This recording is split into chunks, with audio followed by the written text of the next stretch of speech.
Bienvenida, familia nocturna, a esta oscura fogata de historias. El día de hoy hablaremos de brujería, pactos e infestaciones. Pero antes de iniciar, permítanme darle la bienvenida a todos aquellos que es la primera vez que están aquí.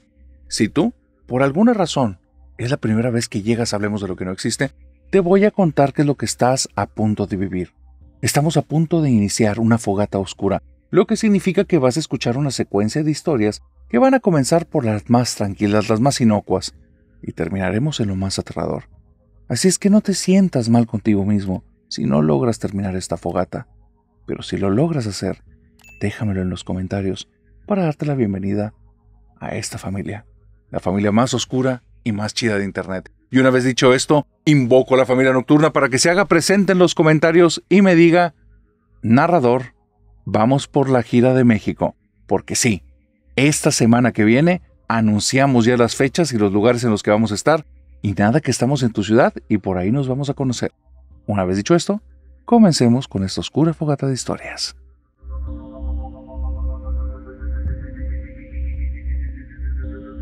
Nunca, bajo ninguna circunstancia, vayas a entrar en una casa en la que sientes que te observan, pero de antemano sabes que esa casa está abandonada y no hay nadie adentro, porque si no, te puede ocurrir lo que le ocurrió a Teo.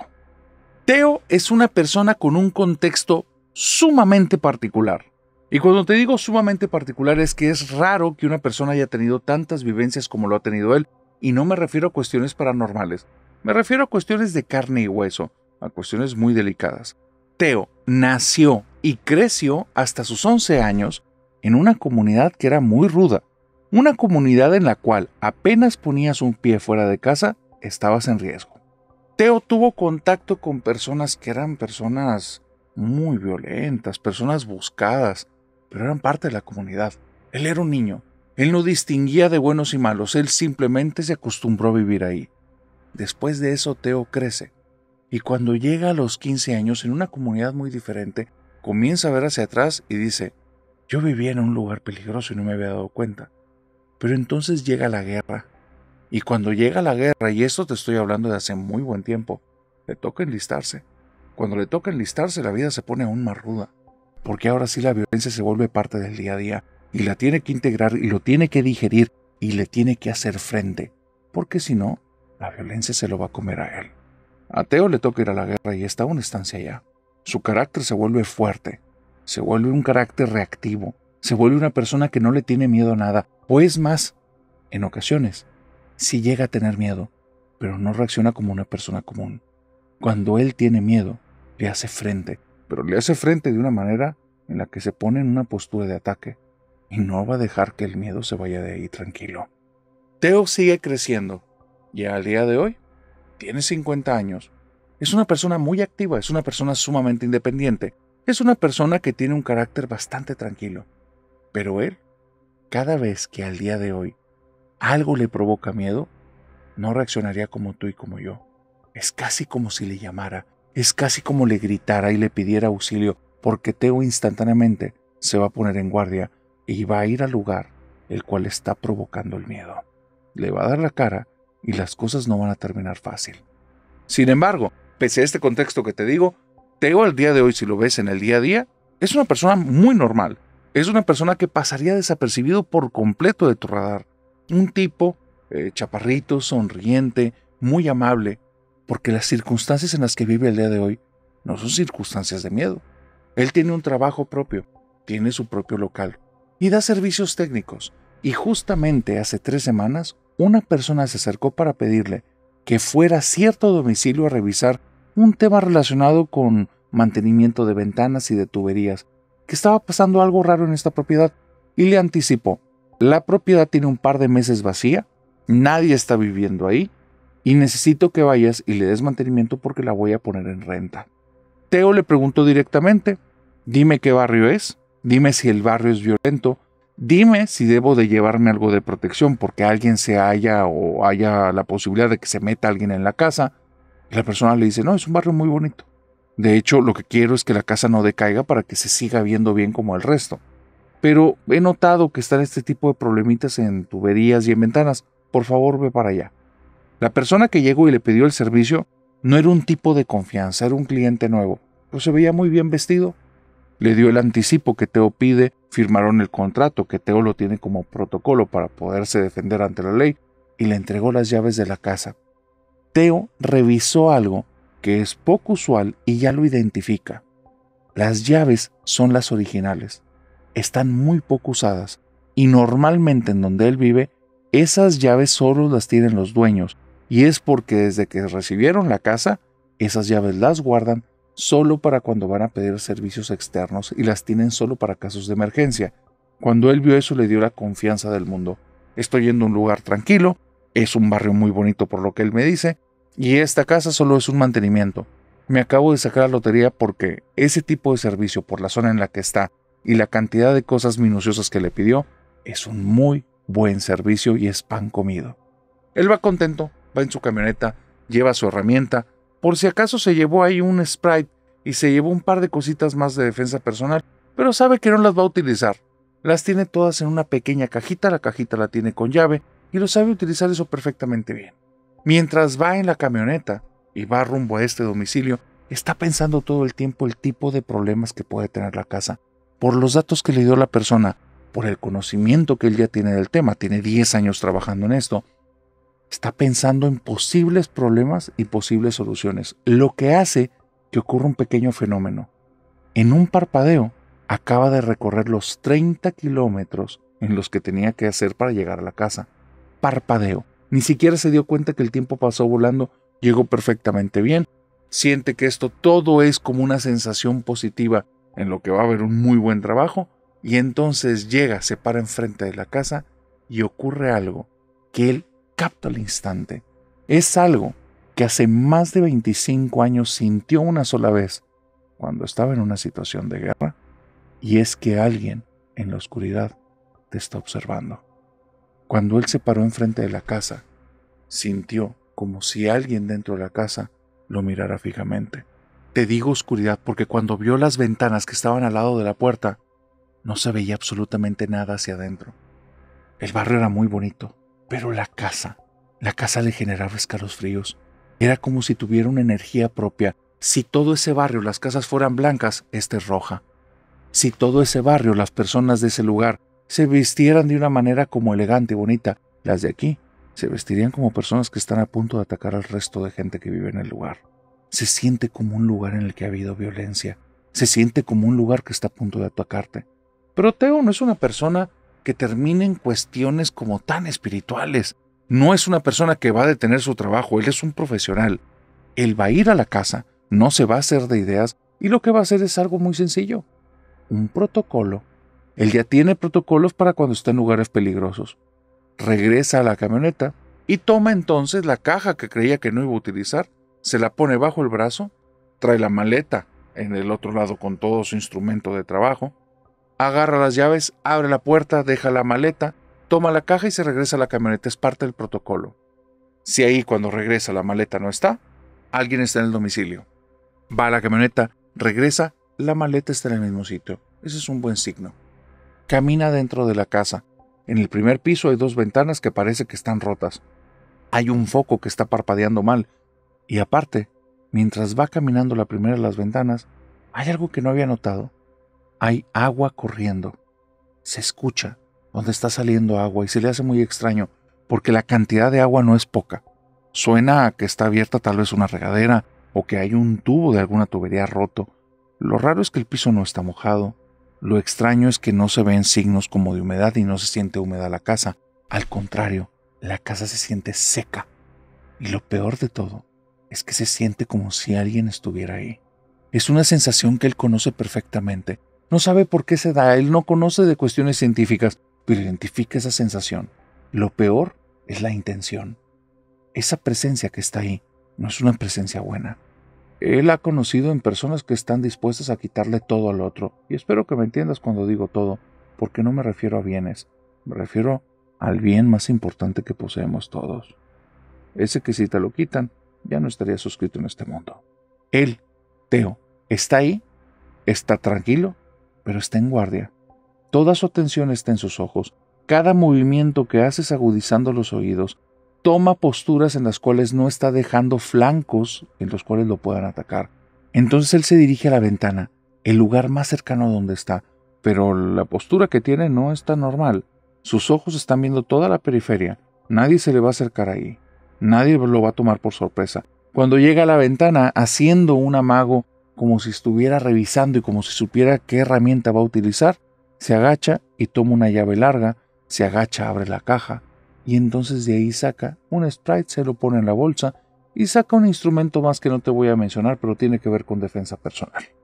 Él está ahí, está tranquilo, está en guardia, y es entonces cuando escucha que alguien corre de una habitación y corre escaleras arriba. En ese instante él se altera, siente que toda la espalda se le pone rígida, se tiene que poner en guardia directo. Esto puede ser una situación muy, muy difícil, o puede ser un animal, o puede ser un niño. Hay que tener mucho cuidado. Así es que lo primero que él hace es eso que tiene en su mano derecha, bajarlo, ponerlo en una altura en la que no es peligroso para nadie, y lo que tiene en la mano derecha, esa llave, lo pone justo enfrente de él y lo está apretando con una fuerza tal que le duele hasta en la mano. Teo está con esta cosa enfrente y con la otra mano abajo, el instrumento más peligroso, en la zona más segura, y es cuando grita: «Ya sé que estás ahí. Yo vengo a reparar la casa. Me llamo Teo. Me contrató el señor tal y me mandó aquí para que reparara estas cosas. Por favor, no te metas conmigo. Salte de la casa, que yo nada tengo que ver contigo». Y no pasa nada. Teo va caminando hacia donde está esa zona del agua que está corriendo porque lo pone muy nervioso, y cuando se acerca ve que un lavabo y la regadera están abiertos al mismo tiempo y están tirando una cantidad de agua tremenda. ¿Cuánto tiempo llevan? Quién sabe, pero el lavabo está a punto de desbordarse. Llegó a buen tiempo, cierra la llave de la regadera, pero eso lo hace con la otra llave en mano y siempre viéndose la puerta. No lo van a agarrar por sorpresa, él conoce de eso. No hay pasos. Nadie está bajando las escaleras.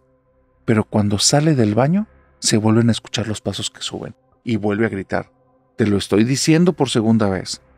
Salte de la casa, no quiero problemas contigo. No voy a llamar a la policía, tengo con qué defenderme, no hagas defenderme. Por favor, salte, no tengo problemas contigo y no te voy a hacer nada». Él espera que las personas reaccionen porque cuando ha hecho esto antes funciona. Tiene una voz tan potente, tiene una decisión tal, que cuando dice «salte de la casa», no está jugando y las personas se salen. Ya lo he vivido antes, no tiene por qué tener miedo. Pero aquí no está pasando eso. Aquí hay un silencio sepulcral, y en el momento en el que da 3 pasitos más allá del baño, viene una sensación que es terrible. Es la sensación de que el enemigo se acaba de posicionar detrás de él, y al instante se pone de tal manera pegado a la pared en la que logra ver de un lado y logra ver del otro, y voltea hacia el baño y ahí no hay nadie, pero ¿sabes qué es lo malo? Siente la presencia que está muy cerca de él. Está ahí, y es un enemigo, y está en la presencia del enemigo, y hay alguien arriba, pero el enemigo no es visible, y eso lo pone mal. Teo se coloca la espalda contra la pared. Del lado izquierdo tiene la llave apretada con todas sus fuerzas, del lado derecho sigue con el otro instrumento, que está dirigiéndose hacia un lado en el cual no pueda causar daño, pero en la periferia de sus ojos está viendo hacia el baño y está viendo hacia el otro lado. ¿Por qué? Porque sabe que el enemigo está ahí en el baño.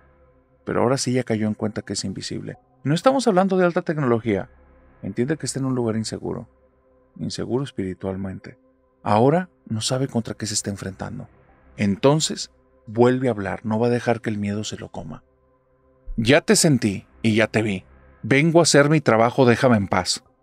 Voy a subir y si hay alguien aquí, le conviene salirse de una vez. ¡Salte ya!».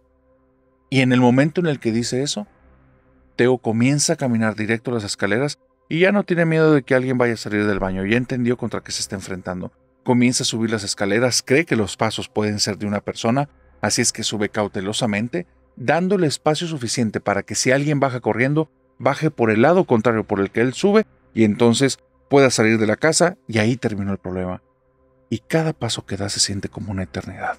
Cada vez que pisa un escalón y se siente el rechinido, cada vez que pisa el escalón y se escuchan ruidos en la casa, es algo que lo pone a él, pero ya, con la sangre al tope, con toda la necesidad de reaccionar, con toda la tensión puesta al máximo, y se hace la pregunta más dura que ha tenido en años. ¿Soportarás llegar al final de la escalera? Es demasiada la presión, literalmente, la presión en el corazón, la presión en la sangre en una persona de 50 años que le estás pidiendo un esfuerzo y un estrés tal, puede ser algo no muy bueno. Teo se convence a sí mismo y dice, el miedo no me va a ganar. No hoy, no nunca. Comienza a dar pasos hacia arriba en la escalera con una resolución absoluta. Siente que el corazón lo tiene a 1000 por hora, empieza a respirar más profundo, empieza a relajar un poco la espalda, pero aprieta más sus manos, entonces sigue caminando y empieza a hacer una exploración tan minuciosa que le lleva 45 minutos, 4/4. Revisa todo a detalle. ¿Sabes qué es la peor parte? La casa no tiene muebles. Esos 45 minutos eran prácticamente un cateo a detalle. Desde muros y pisos falsos, desde paredes que se pudieran mover, cosas que estuvieran huecas, todo. Todo en esa casa se revisó. ¿Y sabes algo? No había nadie. Pareciera que el inquilino invisible que allí estaba, que el enemigo, se quería burlar de él. Porque una vez que terminó el cateo, terminó de revisar las cosas que le habían solicitado. Había revisado ahora sí qué tipo de problemas tenían, el tipo de ventanas rotas y ese tipo de detalles. Después de haber terminado todas estas cosas, está caminando hacia la escalera de bajada, está más relajado y escucha unos pasos que salen del baño. No entran, salen del baño, no del de la planta baja, del de la planta en donde él está. Así es que él rápidamente voltea y como si se quisieran burlar de él en su cara, se comienza a abrir la regadera y el lavabo de la planta alta. Corre hacia allá, ahora sí, una mano enfrente tomando la llave, la otra mano apuntando al piso y ya me entendiste qué es lo que lleva. Corre, entra al baño y ¿sabes algo? Ahí no hay nada. Entonces va caminando en la escalera, va bajando lentamente. Lo que quiere es tranquilizarse. Ese lugar tiene una presencia. Es una presencia que está ahí y no es buena. Y cuando está pensando en decirle, no estás en peligro físico, estás en un lugar que no es bueno, pero no es peligro físico, siente una brisa al lado de él y se escuchan los pasos en la escalera que pasan justo al lado de él. Esa sensación lo hace entrar como en un shock. La reacción que tiene física es instantáneamente dirigir su mano derecha hacia aquel lugar en el que escuchó el sonido, pero por otra parte, el cerebro tiene que entender que esa cosa de ahí no se ve. Esa cosa de ahí está jugando con él. Y cuando entiende eso y logra tranquilizarse y su color facial baja del rojo casi color morado a un rojo más rosita, porque ya se pudo tranquilizar, siente instantáneamente como si alguien que hubiera estado sentado todo el tiempo en la escalera se pone de pie detrás de él. Esa sensación fue tal, tan abrazadora, tan desagradable, que él decidió nada más ponerse un poco rígido, seguir respirando, caminar a la planta baja, ir a su maleta, meter las cosas como si nada hubiera pasado, no cierra las llaves, sale de la casa, se mete en la parte de abajo de la casa porque hay forma de acceder ahí y desde ahí corta el suministro de agua. Lo peor es que después de cortar el suministro de agua, escucha cómo se cortan las llaves y después cómo vuelven a iniciar. Va caminando a su camioneta, se sienta adentro y entra en un shock total. Quiero tomar este trabajo. ¿Contra qué me estoy enfrentando y qué debo de hacer? Y está dando vueltas. Revisa una y otra vez los protocolos, revisa otra vez las revisiones de la casa. No hay duda, ese lugar está vacío, pero a la vez no. No sé qué hacer. Regresa a su oficina. Habla con el dueño y le dice, por favor venga para acá, tengo que hablar con usted. Cuando viene el dueño le dice, ¿ya quedó todo? Y le dice, señor, ¿había pasado algo en la casa? Y el señor nada más le dice, ¿qué pasó ahí o qué no pasó ahí a ti no te incumbe? ¿Quieres o no el trabajo? Y le dice, la casa no está vacía, ¿verdad? Y le dice, no hay personas en la casa. ¿Quieres o no el trabajo? Y Teo no puede dejar que el miedo le gane. Así es que me dijo, narrador, lo acepté. En 2 semanas voy a ir. Y le pido por favor a la familia nocturna que me mande sus buenas vibras y me deje algún consejo porque no tengo la menor idea de lo que debo de hacer.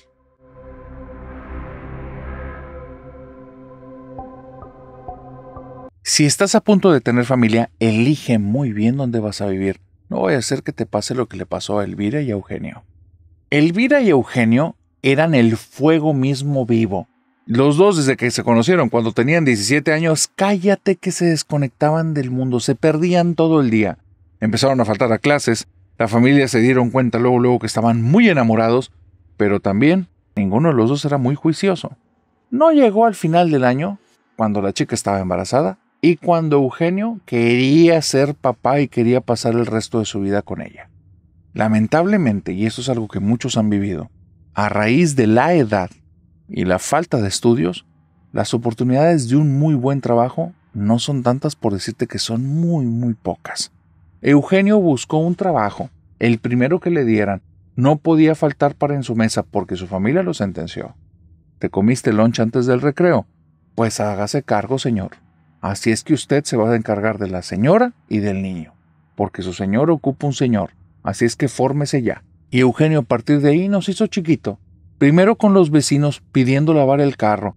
De uno u otro lugar le dijeron que había un buen trabajo ahí de cargador en el mercado de abastos y terminó como una persona que estaba como encargado de un localito. En este localito tenía que hacer 1001 cosas. Entraba a las 6 de la mañana, terminaba a las 5 de la tarde, pero terminaba hecho un despojo. Cansadísimo. Lo bueno es que el pago no era tan bajito. Le permitía mínimo pagarse un techito para él y para su esposa, y eso lo hacía sentirse feliz, lo hacía sentirse como el jefe de casa, el jefe del hogar. Te puedes dar cuenta por las palabras que utilizo que esta es una historia de antes de los años 80. Entonces, en esta idiosincrasia y en esta forma de vivir y en esta búsqueda de Eugenio y de Elvira, se fueron a vivir a la casita que lograban pagar. Una casita que tenía 2 cuartos. Aparte, la sala comedor-cocina apenas medía 3x3. Era un lugar chiquititito. Mesa no era propiamente una mesa grande la que tenían. Era la mesa más pequeña pegada a una esquina porque apenas había lugar para 2 sillas. Las sillas para poder abrir la puerta de la entrada la tenías que quitar una de las 2. Era un lugar muy pequeño. Pero ellos, a pesar de estas circunstancias, estaban muy enamorados, iban a tener a su bebé y estaban a gusto. Él se sentía grande, se sentía fuerte, sentía que las cosas las estaba echando adelante y Elvira se sentía enamorada. Así es que las cosas empezaron a avanzar. Pero digamos que esa casa quería ser parte del matrimonio. Esa casa les tenía un regalo para el niño que estaba a punto de llegar. Esa casa les mostró desde el segundo mes que no estaba sola, la casa estaba viva. Elvira comenzó a escuchar algo que Eugenio ni se daba cuenta. Eugenio llegaba tan cansado que apenas echaba un bocado, se sentaba en la cama y en menos de 2 segundos ya estaba roncando. Elvira decía que Eugenio era un genio, pero para dormir, porque qué bárbaro. Roncaba tremendamente y no lo despertaba nada. Y Elvira se tenía que echar 2 cositas en la noche. Primero, se tenía que echar los ronquidos de Eugenio, porque ahí no había manera de levantarlo y así tenía que dormir ella. Y lo segundo es que cerca de la 1 de la mañana, si ella seguía despierta, comenzaba a escuchar como las sillas del comedor se movían, se empezaban a arrastrar. Y ella ubicaba el sonido perfectamente, porque era el sonido que provocaba cuando Eugenio llegaba. Tomaba la silla y la arrastraba, un rechinido desagradable. Bueno, ese sonido se estaba reproduciendo otra vez en las madrugadas. Iba a salir ella a ver qué era lo que estaba pasando, pues ni que estuviera loca. Se quedaba allí en el cuarto y lo que hacía era pegarse más a Eugenio, porque tal vez estar escondido detrás de una piedra o detrás de un muro puede ser bastante mejor protección que irte a enfrentar a lo que está ahí en la sala. Así es que ella se quedaba acostada en la cama, pegadita a Eugenio. El problema era que después comenzaban a haber otros ruidos. Le comentó a Eugenio: «Oye, amor, están pasando cosas ahí en la sala, como que se mueven las sillas en la mañana». Y Eugenio se levanta y le dice: «Sí, andas bien inquieta en la noche, qué bárbara. De repente ando bien dormido y me empiezas a mover. Y ya, yo mejor le sigo porque necesito andar bien al día siguiente.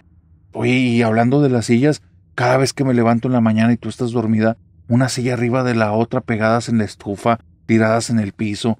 Pues, ¿qué tanto haces en la noche?». Y ella le dice: «Escúchame, ¿qué es lo que te estoy diciendo? Que ahí en la noche se están moviendo las cosas». Y le dice: «No, hombre, mira, andas bien nerviosa. Andas bien nerviosa por el bebé. Deja esas cosas, hombre. No te sé bien, no estemos hablando de eso. Vamos a enfocarnos en lo bonito». Y Elvira ahora, en el día, comienza a experimentar otras cosas que ya no tienen que ver ni con sus nervios, ni con ella, ni con el bebé, ni con Eugenio.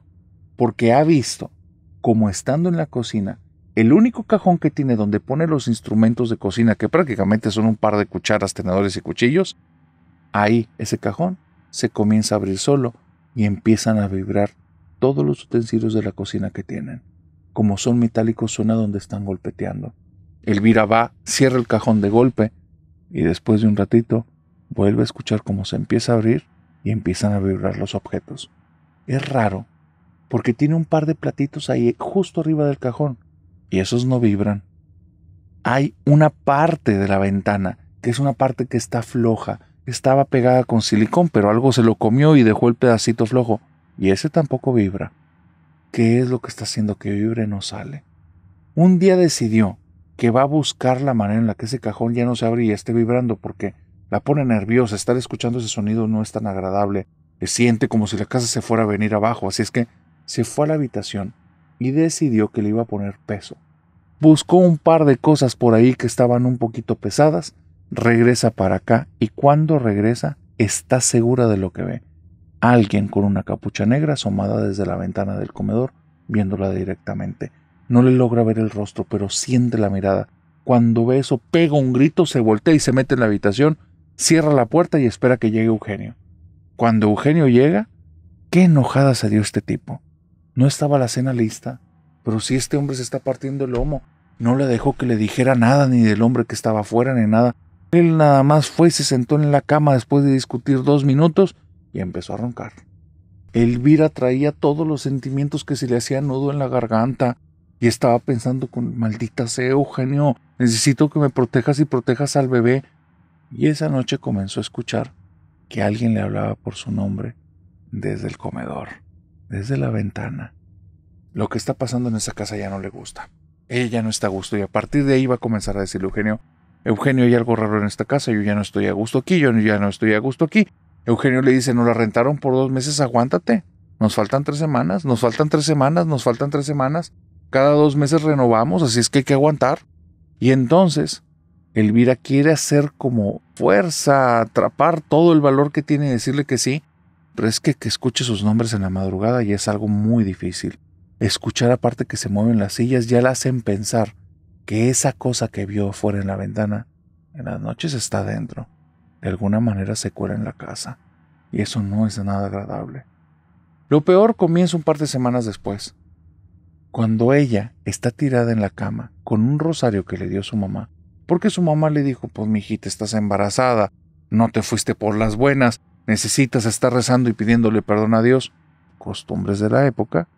Elvira se pone en la cama a rezar y empieza a escuchar como algo que parece algún tipo de animal brinca al techo y empieza a caminar alrededor de ella y de Eugenio. El techo no es un techo de placa de cemento, es un techo de lámina y se escucha donde está caminando una y otra vez.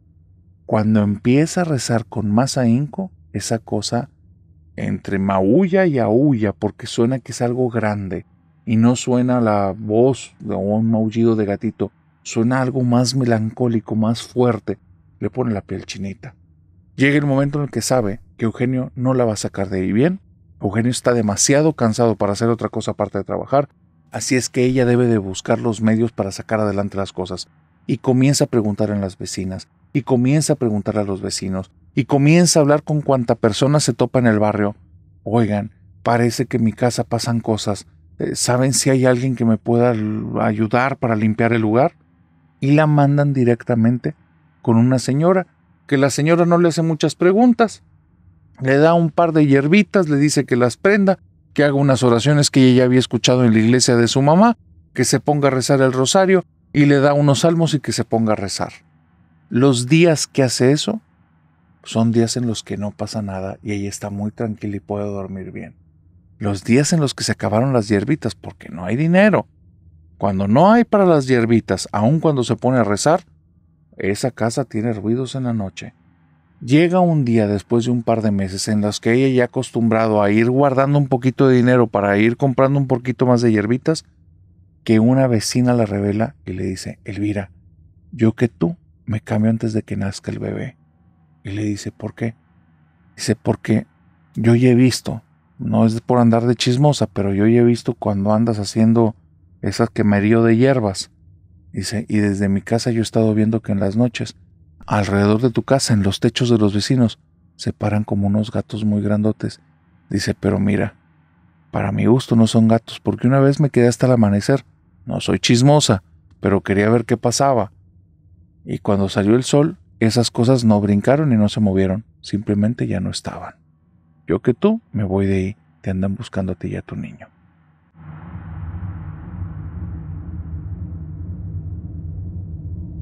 Ten mucho cuidado de la fascinación por lo oscuro, porque te puede estar pasando lo que está viviendo Vilma, y créeme, es algo muy delicado. Vilma es una persona que al día de hoy es sumamente religiosa y me dice, narrador, yo soy una persona muy espiritual, muy espiritual. He pisado muchas religiones, en cada una de las religiones que he estado me he vuelto una persona de la cual aprende de qué se trata la religión, pero vive la religión y vive la parte espiritual. Pero todo eso es porque estoy intentando ir en contra de mi destino. Yo creo que mi destino es oscuro. Yo creo que alguien en mi pasado hizo algo. Y es que desde muy pequeño experimento cosas muy raras que nunca he encontrado otra persona que las viva. Ahora que he visto tu canal y he visto que aquí las personas que tienen vivencias extrañas se atreven a contarlas, te quiero contar lo mío, pero por favor no digas mi nombre. Vilma, cuando tenía alrededor de unos 11 años, le ocurrió esta situación. Me dice que ella vivía en un barrio en el cual muchas de las casas estaban deshabitadas y ya estaban en, digamos, muy mal estado. Al punto en el que varias de las casas ya eran prácticamente ruinas y estaban por caerse. Eran un peligro inclusive para los vecinos, pero no había al final nadie que se hiciera cargo y no había dinero suficiente como para que los vecinos empezaran a hacer tumbarlas o hacer cosas que les sirvieran para que ellos estuvieran bien. Las personas estaban acostumbradas a que las casas las tapiaban por fuera para que no hubiera personas ni malintencionadas ni sin hogar que se fueran a meter ahí porque volverían el barrio aún más peligroso, y entonces ponían maderas, en ocasiones sí se daban el tiempo de poner con blocks y cementos, y hacían algún tipo de enjarre bloqueando los tipos de entradas que tenían en la casa. Vilma, a esta edad, en un día normal de su vida, en la cual no ha pasado nunca nada del tipo espiritual, y es una persona que simplemente es una niña que se divierte, que juega con sus vecinos, que lleva una vida como cualquier otro, va caminando rumbo a la casa de unas amiguitas, cuando pasa cerca de una casa y hay algo que la llama. Ella no sabe decirme y me dice, no sé si es algo en mi mente, en mi corazón, si es algo que escuché o no, pero voy pasando al lado de una casa y al momento volteo, pero dice, era una sensación muy rara, como si algo, como si unas cadenas, como si un tipo de látigo estuviera amarrado en mi pecho y me estuviera llevando para allá. Cuando volteo hacia la ventana, que se supone que estaba cubierta por un trozo de madera, la madera que está ahí, que se ve sólida, se cae hacia atrás, lo cual a mí no me hace ningún sentido porque estaba por fuera por los bordes donde bloqueaba, pero se cae hacia atrás o se queda dentro de la casa y me deja espacio para meterme. El lugar se ve totalmente deshecho. Y yo no soy una persona que esté tomando riesgos ni soy una aventurera, pero era tal la necesidad que sentí que me empiezo a meter por la ventana. Si me hubieran explicado acerca de los temas espirituales y hubiera sabido que hay un lado oscuro, nunca me hubiera metido ahí, pero no conocía de esto. Entro en la casa, camino arriba de ese trozo de madera. La casa ya es un amasijo de polvo, telarañas, no tiene muebles, las paredes están descarapeladas, muchas están así en roca viva, y de repente se ve nada más al fondo de un pasillo un haz de luz que va cayendo en diagonal y se ven plantas, lo que parece que tal vez en algún momento fue un patio de la casa. Ahí, en esa zona donde está el haz de luz, me llama, es donde siento que debo de ir. No me lo cuestiono, narrador, fue algo muy rápido. Comienzo a caminar para allá y cada paso que voy es como si esa cosa me envolviera más, porque dejo de pensar. Dejo de pensar que estoy pasando en un lugar en el que tal vez hay clavos, hay vidrios, en el que tal vez hay alguien. No pienso nada de eso. Solo empiezo a ir para allá y me siento fascinada. Es como si estuviera haciendo caso a un llamado. Es como si mi mamá me estuviera hablando, yo obedeciéndola, y ella me responde con una sonrisa aprobando lo que estoy haciendo y me siento feliz. Es una sensación similar a esa, pero aquí ni está mi mamá. Estoy en un lugar el cual no es propio que esté ahí, y puede haber peligros ocultos que no conozco. El lugar se está cayendo a pedazos y está lleno de insectos, narrador. Y yo sigo caminando sintiéndome orgullosa de lo que estoy haciendo sin sentido, y voy avanzando para allá, y cuando llego y contemplo el patio, veo una escena que me deja fría. Cae un haz de luz exactamente en un tronco que está partido y se ve quemado. Al lado del tronco hay una mesa de piedra, o un tipo de amago de mesa de piedra, y del lado derecho se ve que está la tierra removida, como con la forma que yo en algún momento he visto en algún cementerio en el cual no le ponen lápida. Es un tipo de tierra que deja un bulto en la parte de arriba, una forma como si allá abajo estuviera enterrada una persona. Lo que veo me deja fría, pero al mismo tiempo me llama, y empiezo a caminar hacia el tronco quemado. Y cuando llego al tronco quemado, me paro en el centro del tronco, que noto que ahí hay unas inscripciones en color rojo, pero no las logro entender. Me paro y, como si supiera qué hacer, abro los brazos y volteo para arriba, y donde hago eso, narrador, empiezo a escuchar cositas a mi alrededor y sonrío. Me nace sonreír, y eso que escucho a mi alrededor cada vez es más, hasta que una parte de mi curiosidad tiene ahí algo de poder. Abro los ojos y veo que todo alrededor del tronco está lleno de alacranes. Todo está lleno de alacranes, y parece que todos vienen desde esa tumba o desde ese bulto de tierra, porque desde ahí están saliendo más y más y más, y veo que se está empezando a llenar todo el patio, y llega un momento en el que me llega un terror tal que brinco y comienzo a correr para allá, pero dando como zapatazos, intentando que si piso alguno, que no vaya a salir o no me vaya a picar. Entonces voy dando zapatazos hacia afuera, y en eso volteo y veo que justo detrás del tronco quemado hay una mujer vestida de negro que está cubierta en la parte del rostro, y en la zona donde deberían de estar los ojos se ve como un destello rojo, un destello que me hace sentir que esa mujer estaba a punto de hacerme algo y no me había dado cuenta. Me voy corriendo de ahí, volteo al piso y ya no hay un solo alacrán. No hay uno solo. Salgo corriendo de ahí. Cuando salgo, escucho mi voz en la cabeza que me dice: Vilma, ven, Vilma, ven. Y esa voz es una voz áspera, es una voz dulce, es una voz que me hipnotiza, pero tengo tanto miedo que logro salir de ahí y me voy corriendo. No estoy pensando en nada, mi cabeza está bloqueada.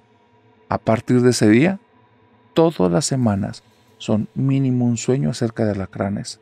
Esta mujer intentando acercarse de una u otra manera. Me la he topado en varias ocasiones estando en el baño cuando me estoy lavando los dientes o haciendo algo de aseo facial, y de repente veo en el espejo y en un parpadeo ella está ahí observándome. No sé si la estoy viendo en mi cabeza, no sé si la veo con mis ojos, pero ella está ahí y ella me está buscando. Narrador, desde ese día mi vida nunca fue la misma. Estaba en mi casa, estaba sentada, y de repente comienzo a sentir un frío horrible, pero la sensación de orgullo, la sensación de estar respondiendo un llamado, sonrío y digo sí, y algo se sienta al lado mío en el sillón de mi casa. No te digo alguien, algo, porque ahí no había ni una sola persona, pero el sillón se hundió y se hundió muchísimo, y sentí como una mano enorme y fría se me puso en el regazo. Me paré de golpe, sentí mucho miedo, salí corriendo de la casa, y cuando salí, otra vez la voz áspera: Vilma, ven. Desde ese día, narrador, comencé a buscar religiones, espiritualidades, algo que me alejara de esa mujer. En mis sueños he visto cosas, la he visto con libros, la he visto rodeada de arañas, de escorpiones, de hormigas. Yo la he bautizado a ella como la reina de los insectos, y creo que la reina de los insectos me quiere dar algo, pero no es algo bueno y no es algo que yo quiera. Ya pasaron 10 años, ella me sigue buscando, y yo en temporada la alejo más, pero es como si esta reina de los insectos se adaptara a mis rezos, se adaptara a mi espíritu, y una y otra vez me vuelve a buscar y a encontrar.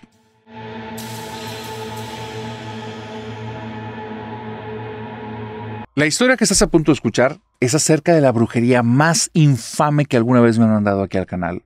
La historia me la manda Rosalba es un nombre que le vamos a poner a la persona que me lo envió, porque me pidió que no diera datos ni de nombres ni de lugares. Dados los hechos que ahorita que vas a escuchar, me vas a entender por qué no debemos decir tanto detalle.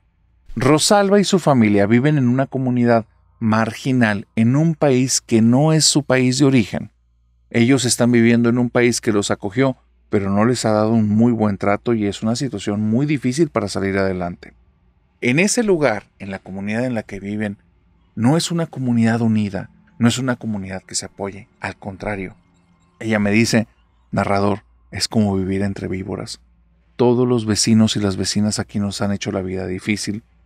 Son personas que no son muy buenas, y las personas que son muy buenas siempre están a la defensiva porque ya en algún momento los mordieron o los picaron.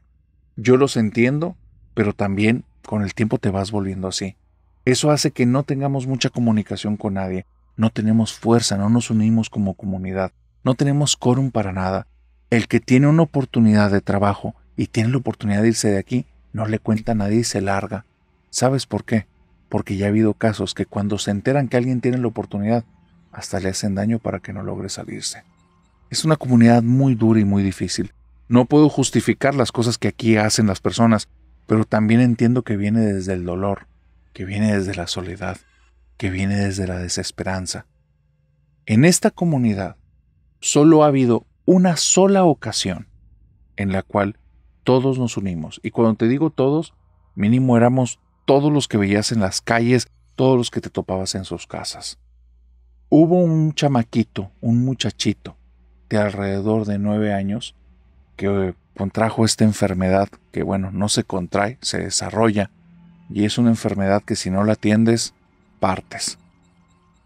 Al ser un niño tan pequeño, y era un muchachito que nos traía cosas a las casas, era como un mandadero, todos le dábamos centavitos, y él los iba acumulando, y era un niño siempre sonriente, todos lo conocíamos.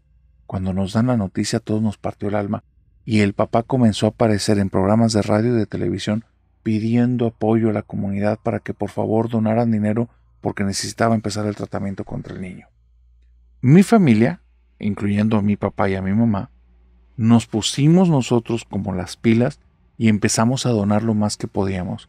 Estabas hablando, narrador, que no teníamos un buen trabajo, apenas nos alcanzaba para vivir, pero en lugar de estar comiendo ahora una hogaza de pan cada uno, comíamos medio o a veces un tercio del pan, con tal de separar tantito dinero y empezar a acumularlo para írselo dando al papá de este muchacho. El papá estaba feliz, él creía que no iba a haber nada de apoyo y al contrario se le empezaron a abrir puertas.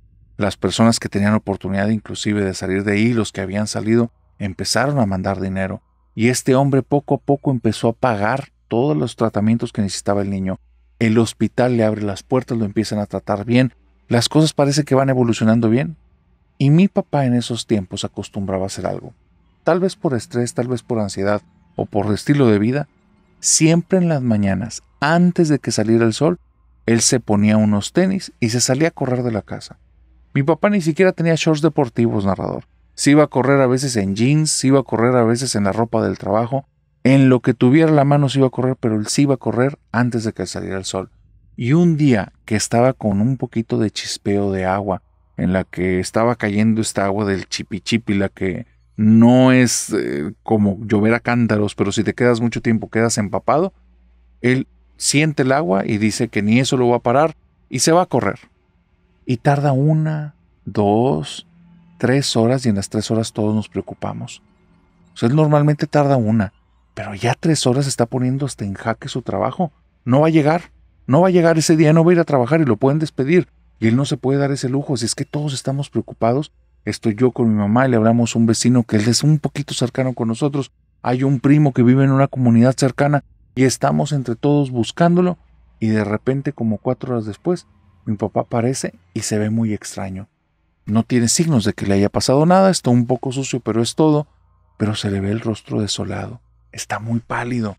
No quiere decirnos nada, solo dice perdón por preocuparlos. ¿Vas a ir a trabajar? No. ¿Te sientes bien? No, pero no te preocupes, vamos al doctor. No, no te preocupes, ahorita me voy a sentir bien.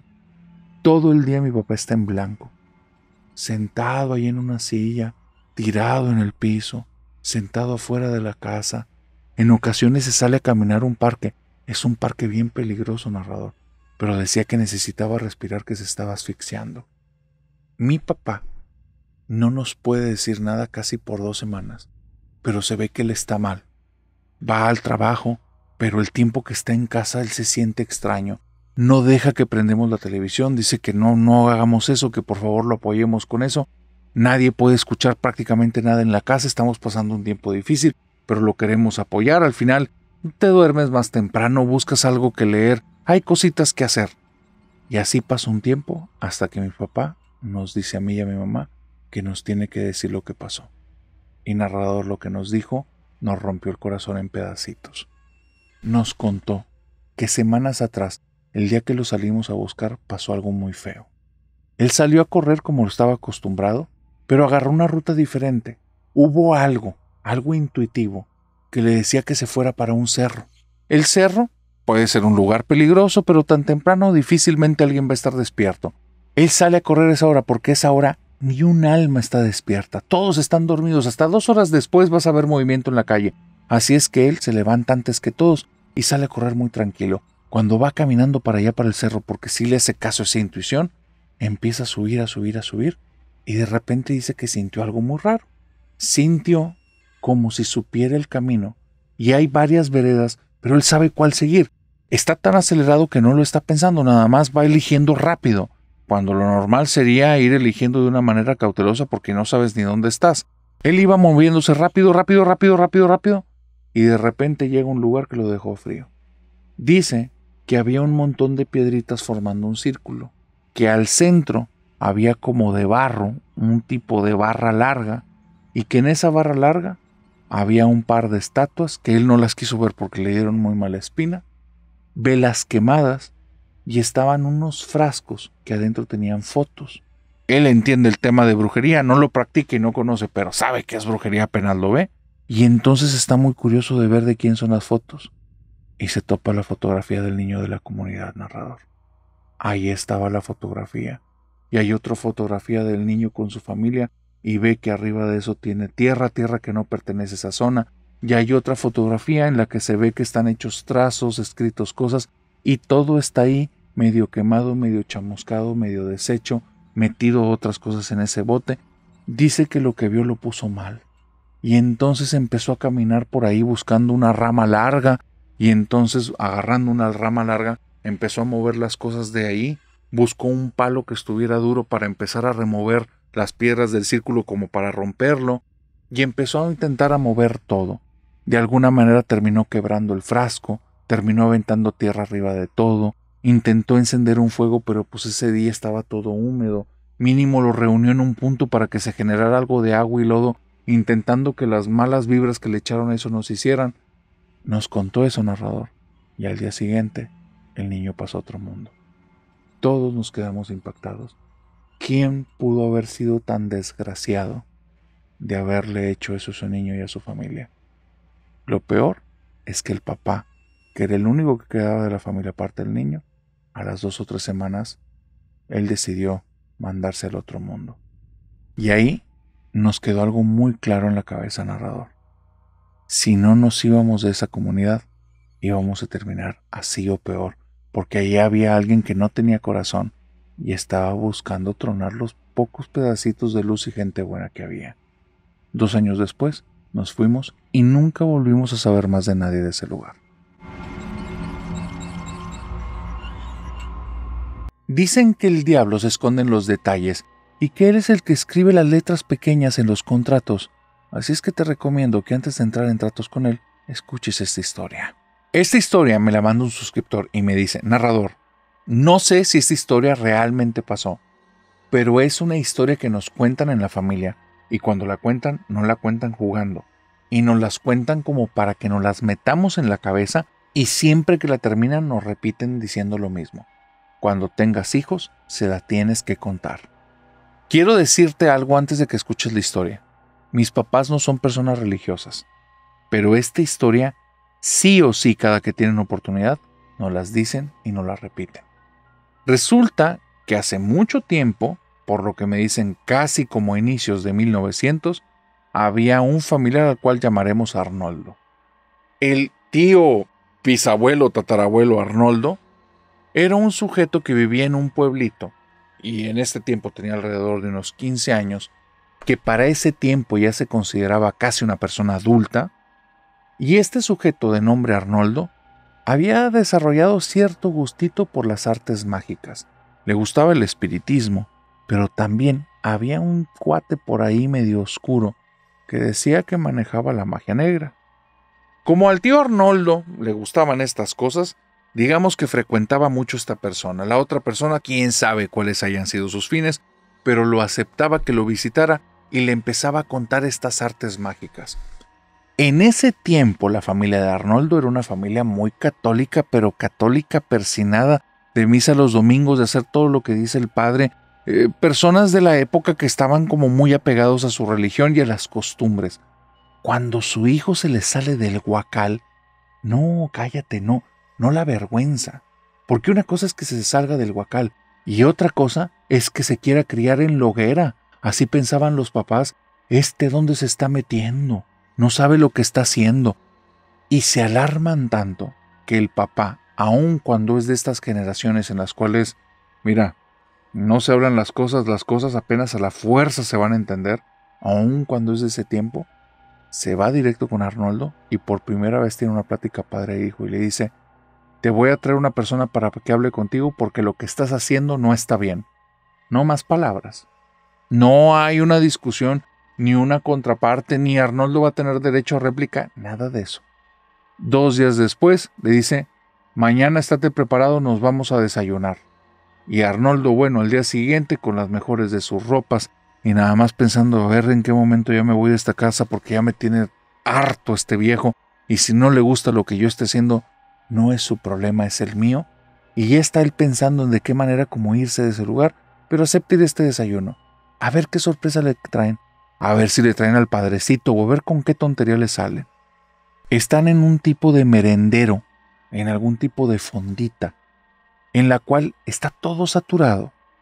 Arnoldo está frente a su papá no dice palabra alguna, lo está viendo con una cara en la cual lo está juzgando segundo a segundo, y en esa, si esto fuera un veredicto, él sería culpable de todos los cargos.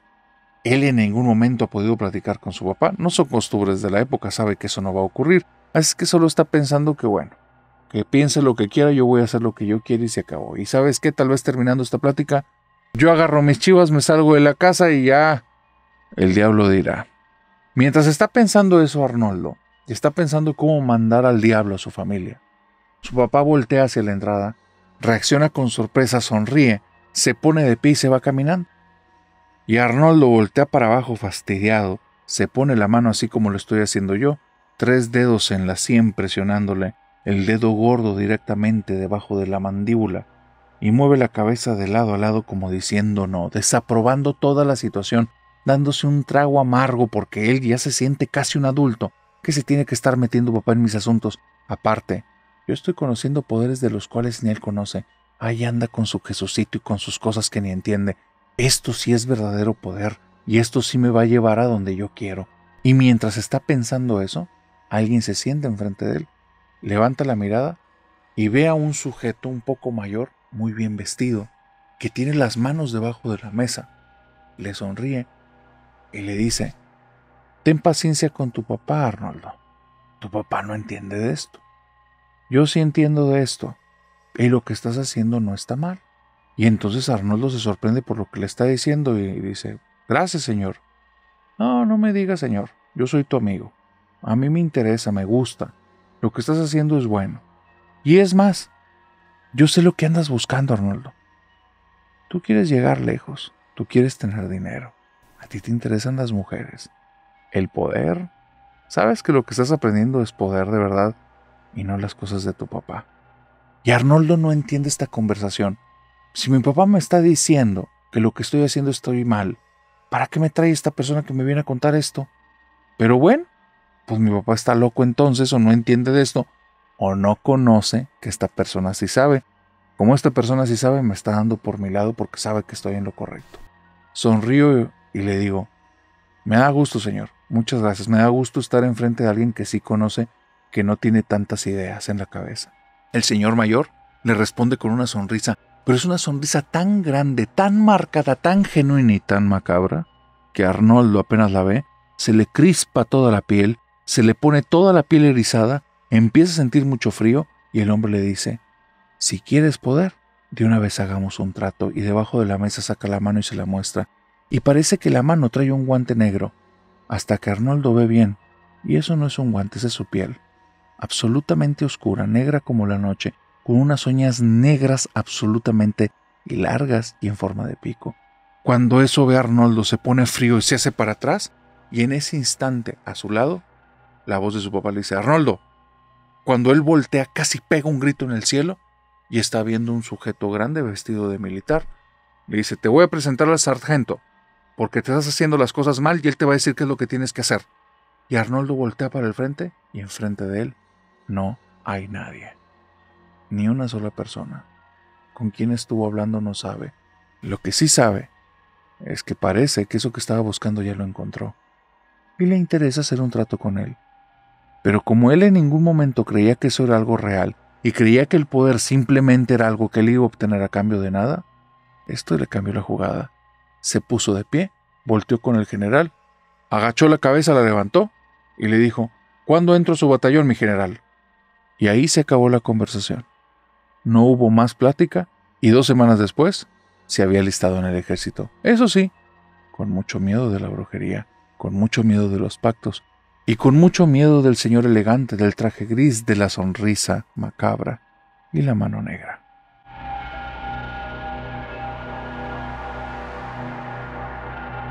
Si amabas a alguien y ya no lo quieres, díselo o aléjate, pero jamás te atrevas a hacer esto. Paola y Javier estaban casados. Paola y Javier tenían un hijo de nombre Raúl. Raúl era un pequeñito de apenas 2 o 3 años. Cuando Javier se empezó a dar cuenta que él ya no estaba tan a gusto en esa relación. El pasado de ellos no era el de una pareja cualquiera. Javier había ocultado muchas cosas de su vida. Había ocultado que cuando estaban en noviazgo cerca de la boda había tenido un par de amantes. Había ocultado que tenía ciertos vicios de los cuales Paola ni siquiera conocía, porque en la casa se podía controlar, pero fuera de la casa, no, fuera de la casa era otra persona. Había ocultado que él tenía un guardadito de dinero para el día que los dejara poder tener su vida aparte. Y él había ocultado que su madre y su abuela eran brujas, trabajaban de eso y se dedicaban a eso, y él conocía un poquito de brujería. Todas esas cosas no eran necesarias que Paola lo supiera, después ella se podía poner mal. Ella no iba a entender por qué tomaba este tipo de decisiones y le podía hacer el día pesado. Ay, Paola es siempre bien entrometida. Bien entrometida. El día que él llegó tarde del trabajo y tenía un poco de labial en la camisa blanca y olía a perfume de mujer, qué mal se puso. Pero es que esta mujer está loca, no me está dejando tener mi privacidad. Y son las ideas de Javier. Javier es un tipo egoísta, es un tipo cerrado a sí mismo. Es un sujeto que se tiene a él como prioridad, y después como punto secundario, y después como tercera persona más importante en su vida, y así sigue la lista hasta llegar a 100. En el 101 tal vez haya un lugar para alguien más, pero en los primeros no. En los primeros hay que tener un amor propio. Es lo que él dice. Es lo que él dice llevándolo a este extremo. No puede tener relaciones a largo plazo prácticamente con nadie. Solo con Paola. ¿Por qué con Paola? Porque Paola es un alma buena. Paola es una persona que lamentablemente es una persona muy abierta, muy linda, de muy buen corazón, pero que no nota este tipo de cosas. Como piensa bien en torno a las personas todo el tiempo, aun cuando su intuición le dice, te está engañando, lo que te dice es mentira, defiéndete, Paola, la hace pequeña porque hay un niño de por medio y no quiere que el niño viva mal. No te estoy diciendo que Paola actúe de forma correcta, ni que las decisiones que está tomando sean las mejores. Definitivamente no. Si están teniendo una muy mala vida y están con un sujeto que parece que los va a hacer vivir un infierno conforme más tiempo avance. Es más, te lo digo, en el plan de Javier está irse y está dejarlos y abandonarlos. Eso es ya parte del plan que él tiene. Ella se va a enterar después porque esta historia me la mandó Paola. Y me dice el narrador, yo no me daba cuenta en la trampa en la que estaba, ni sabía con el hombre en el que estaba. Me enamoré de una idea de él, porque ahora ya sé que él no era así. Empezó a avanzar nuestra vida de matrimonio con nuestro niño. Yo cada vez lo sentía más lejano y más frío. pero sentía que era el estrés, el trabajo, los problemas que tenía ahí en la planta y en la empresa. Era lo que él me decía y yo se lo creía. Yo me sentía a mí misma que era una exagerada, que le estaba exigiendo de más, cuando le pedía que por favor me dejara algo de dinero porque no tenía nada para desayunar al día siguiente. Y él me decía, es que todos quieres que lo gaste en ti. Y él sí iba a desayunar a restaurantes con amigos y amigas y no me invitaba. Yo sentía que sí, pues él se lo había ganado porque él trabajaba. Y estuve mucho tiempo con esas ideas. Cuando tenemos a nuestro niño las cosas cambian. Yo tengo que defender a nuestro niño. Y a veces lo tengo que defender de él. Se me hacía raro que desde que nuestra criaturita era bebé, él se refería a él con ciertos motes, apodos, ciertas frases, que eran cosas que yo no le diría a alguien que quiero. Cosas desagradables, cosas hirientes. Y cuando yo le decía, no le digas así al niño, me volteaba a ver con una cara pero de asesino. Y se me quedaba viendo y me dice, el niño no entiende, tú ya deja de estar exagerando. Y yo agachaba los ojos y le decía, sí, perdóname mi amor, perdóname. Yo sentía, narrador, que yo era muy frágil. Y yo no quiero un niño frágil para la vida, el mundo necesita personas que estén fuertes. Y empecé a permitir que lo tratara mal. Y empecé a permitir que se refiriera a él de formas horribles. Y cada vez que estaba con nosotros, era un ogro. Nos hacía pasar momentos horribles. Él quería que tuviéramos nuestros momentos, tú me entiendes, y pues yo ya no quería estar así. Y se ponía como una fiera.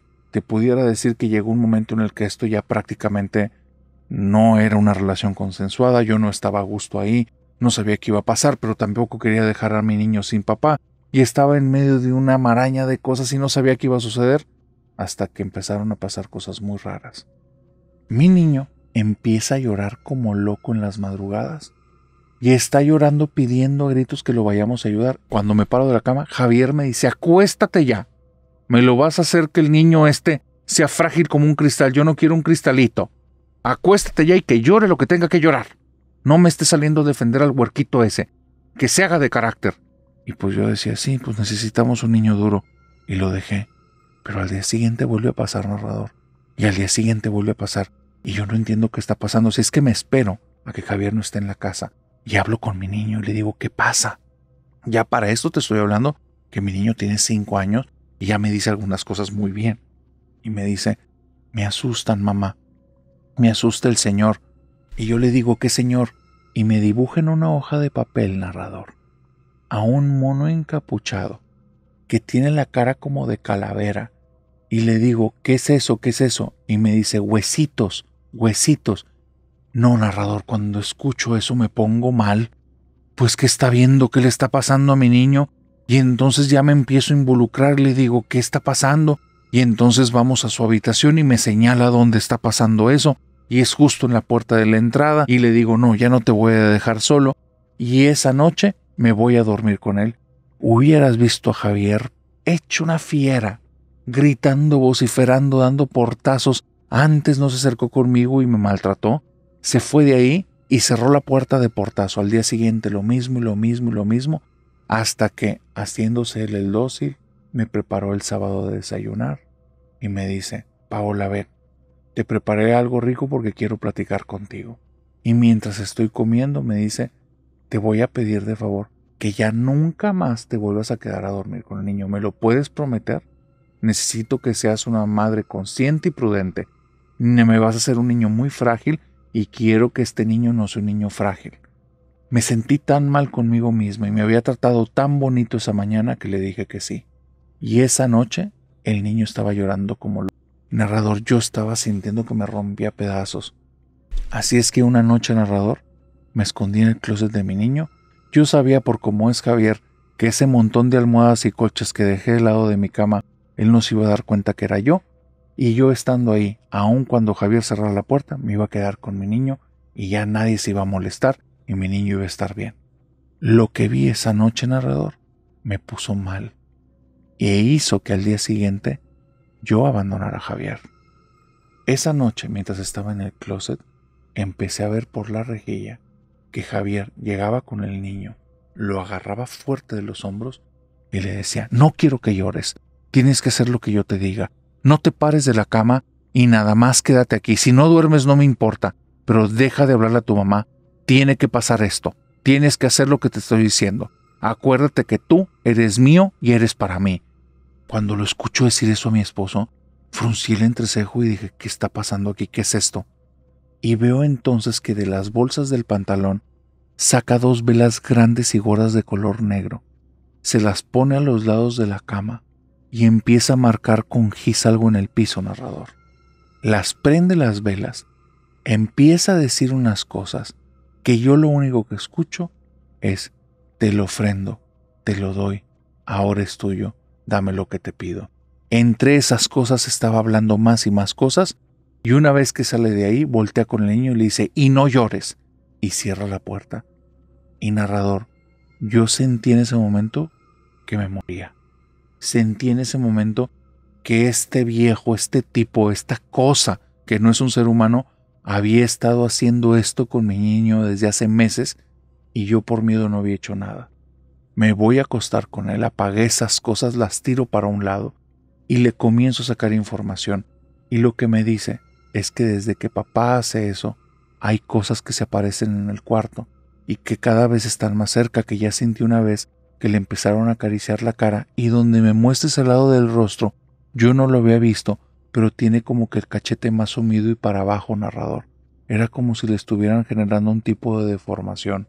Él me dice que por eso tiene tanto sueño, que por eso ya no entiende las clases. Y yo, narrador, nunca doy el seguimiento de las clases porque eso le toca a Javier. Y me empiezo a dar cuenta que el otro tipo todo el tiempo nos ha estado preparando para ofrecernos algo. Yo no sabía de brujería en ese entonces. Al día siguiente en la mañana, antes de que se levante Javier, abro la puerta con mucha tranquilidad, abro la puerta de la casa y dejando la casa abierta, me fui con mi niño a casa de mi mamá y nunca volví a ver ese tipo. Después supe que me estaba buscando por todas partes y después fue cuando me enteré que él venía de una familia de brujos y que sí, que lo que estaba haciendo era para ofrecernos.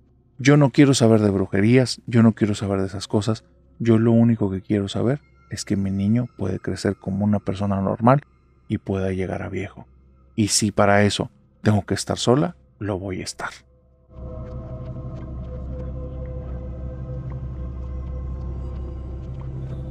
Y con esta historia, querida familia nocturna, hemos llegado al final de esta oscura fogata de historias. Todos aquellos que son nuevos lograron llegar al final de una. Si es así, pónganmelo en los comentarios. Narrador, estoy aquí por primera vez y terminé la fogata de una, para que con eso, yo y la familia nocturna te demos la bienvenida a la familia más oscura y más chida de todo Internet.